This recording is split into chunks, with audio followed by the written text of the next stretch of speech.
Bonjour Elena, bonjour à toutes et à tous. Au début de la paracha Shemot, on nous dit que les descendants de Yaakov étaient au nombre de 70 Nefesh. Et le mot Nefesh, qui veut dire âme, personne, est marqué au singulier. Alors c'est vrai que au niveau grammatical, il est classique qu'on mette au pluriel jusqu'à 10, et quand on arrive au-dessus de 10, on revient un petit peu au singulier. On va dire Shlosha Yamim, 3 jours, le mot Yamim va être au pluriel, mais Esrim Yom, 20 au jour, et le mot jour est marqué au singulier. Mais ici, il va y avoir une interprétation qui va être remarquable, c'est que les 70 personnes qui descendaient de Yaakov étaient toutes unies par un lien de l'amour de l'autre.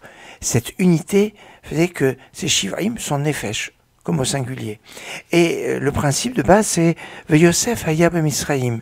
Celui qui va insuffler cette unité, c'est Yosef. Yosef qui était déjà en Égypte, il avait devancé ses frères, pas par sa volonté, mais par une situation qui avait provoqué qu'il avait été envoyé quelque part en Égypte en éclaireur avant ses frères, et que Yosef, par son amour de son prochain, par son attitude vis-à-vis de ses frères d'empathie et d'oublier le mal qu'ils lui ont fait, et de remarquer que le bien, eh bien, c'était cette construction de l'unité que Yosef avait vraiment montée et qui ont fait que les enfants d'Israël étaient unis. C'est ce qu'on retrouve en tout cas au début de cette paracha, d'après l'enseignement de Shivaim Nefesh, qu'ils étaient 70 âmes, 70 personnes dans une unité remarquable. Excellente journée.